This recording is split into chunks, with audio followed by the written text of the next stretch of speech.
स्वागत है ब्रेक के बाद। और अब बात करते हैं राशियों की। तो वृश्चिक तक तो पूरा हो गया था, अब धनु राशि की बात करते हैं। थोड़ी सी सावधानी आवश्यक है। शरीर में कोई परेशानी ना हो, इस बात का बहुत ख्याल रखिएगा। खास तौर से एलर्जी के जो रोगी हैं, दमे के जो पेशेंट्स हैं और जिन लोगों को हार्मोन्स की समस्या रहती है, वो लोग अच्छे से अपना परहेज करते रहिएगा, अन्यथा उनका रोग उखड़ सकता है। कॉस्मेटिक्स, चांदी, वस्त्र यानी गार्मेंट्स, इलेक्ट्रॉनिक्स के व्यापारी और इनसे संबंधित शेयर की खरीद फरोख्त करने वाले लोग लाभ में रह सकते हैं। भवन संबंधी कार्यों के योग भी अब बनने प्रारंभ हो जाएंगे धनु राशि के लोगों के। कुल मिलाकर ठीक है, बस स्वास्थ्य के प्रति सचेत अवश्य रहना होगा। मकर राशि, नौकरी, प्रेम, विवाह इत्यादि संबंधी परेशानियां अब कम होंगी। आप विवाह योग्य हैं तो ईश्वर से प्रार्थना कीजिए कि विवाह हो जाए। शुक्र जरूर आपको सपोर्ट करेगा विवाह होने में। किसी के आगमन से जीवन में बाहर आएगी, वो बच्चा भी हो सकता है, कोई बड़ा भी हो सकता है, कोई मित्र भी हो सकता है। स्थानांतरण भी संभव है लेकिन फेवरेबल रहेगा। कंप्यूटर व इलेक्ट्रॉनिक्स व चांदी से जुड़े हुए लोग लाभ रहेंगे, पर जिन्हें ठंड या मधुमेह है वो जरा ख्याल रखिएगा। और ये मकर राशि के जो सारे परिणाम है, और खास तौर से जो ये कि विवाह जिनका होना है उन लोगों के लिए ये बहुत अच्छा है। और जिंदगी में जिसके भी आता है, वो महिला भी हो सकती है, वो पुरुष भी हो सकते, वो बच्चा भी हो सकता है, लेकिन कुल मिला के आनंद मिलेगा आपको। शुक्र उदय होने के बाद बहुत सारे रुके हुए कार्य भी आपके पूर्ण होंगे। कुंभ राशि, क्रोध से बचिएगा, क्योंकि शुक्र का उदय होना और जो शुक्र की वर्तमान परिस्थितियों में जहां उदय रहा है, यहां आप में क्रोध बढ़ सकता है, इसलिए क्रोध से आपको बचना होगा। दूसरी समस्या, पेट की समस्या भी आपको परेशान कर सकती है, इसलिए अपने परहेज जारी रखिएगा। लेकिन अच्छाई क्या होगी कि ऊर्जा बढ़ेगी, शारीरिक और मानसिक क्षमताएं बढ़ेंगी, आत्मविश्वास बढ़ेगा, नौकरी में लाभ होगा, भाग्य भी साथ देगा, रुके हुए कार्य पूर्णता की ओर बढ़ेंगे। भवन वाहन संबंधी सुख जून तक मिल सकते हैं।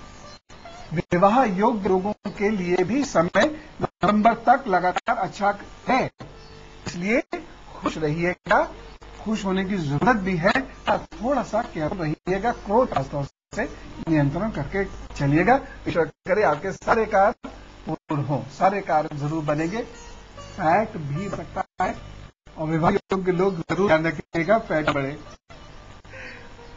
राशि, सिर, पेट और पैरों में परेशानियां ना हो, इसका ख्याल रखिएगा। मधुमेह यानी डायबिटीज, हृदय और फेफड़ों के रोग भी अपने परहेज नियम से करते रहें।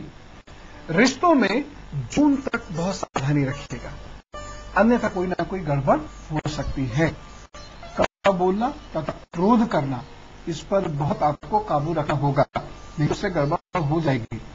विद्या व बुद्धि को मजबूत करने में आंवला अवश्य लीजिएगा। अति आत्मविश्वास से बचना है।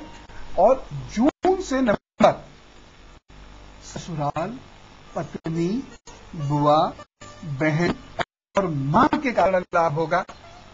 कुल मिलाकर आपको शुक्र के उदय होने से पूर्व अपने मन को एकदम सचेत कर लीजिए कि हमें खूब जम के परहेज करने हैं, तो कोई ज्यादा परेशानी, कोई ज्यादा क्या परेशानी आपको नहीं होगी। और हां, एक खास बात, एक दो आनंद के लिए अथवा तीर्थ की यात्रा के लिए नवंबर तक यात्राएं हो सकती हैं। तो कुल मिला के अगर देखा जाए तो स्वास्थ्य के प्रति तो सतर्क और सचेत रहना ही है, परहेज बहुत ध्यान से करना ही है, लेकिन बाकी चीजों के लिए जीवन में काफी स्कोप बढ़ेगा और आनंद की आपको प्राप्ति होगी।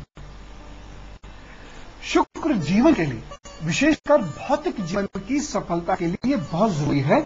अगर शुक्र अच्छा नहीं है, यदि शुक्र कमजोर है, तो सुख व वैभव आसानी से नहीं मिलता। यदि शुक्र कुपित है तो सारे सुख मिलकर भी नहीं रहेंगे। हो सकता है कोई खास ग्रह दशा से आपको सुख मिल भी जाए, लेकिन वो सुख रहेगा नहीं, सुख खत्म हो जाएगा। परिवार बिखराव के कगार पर आ जाएगा, खास तौर से दाम्पत्य जीवन, पति पत्नी का सामंजस्य ये बहुत खराब हो जाता है। शुक्र यदि खराब है तो संतान होने में बहुत कष्ट होता है, बहुत डिले हो सकती है। यदि शुक्र कमजोर है किसी का, हो सकता है कि मंगल के कारण घर बन तो जाए परंतु घर सुंदर नहीं रहेगा। आप यकीन कीजिए, जिसका शुक्र कमजोर होगा उसके कपड़े कभी सलीकेदार नहीं होंगे। ऐसे लोग होते हैं किसी तरीके से कोशिश करके नए बढ़िया सा लगा के और कहीं कील निकली हुई थी, लगा कपड़ा फट गया। तो शुक्र अगर खराब है तो कपड़े कभी सलीकेदार नहीं होंगे, चाहे तो व्यक्ति स्वयं पहने सलीकेदार कपड़े और चाहे तो और ऐसी चीज है जिससे उससे कपड़े अच्छे न रह पाए।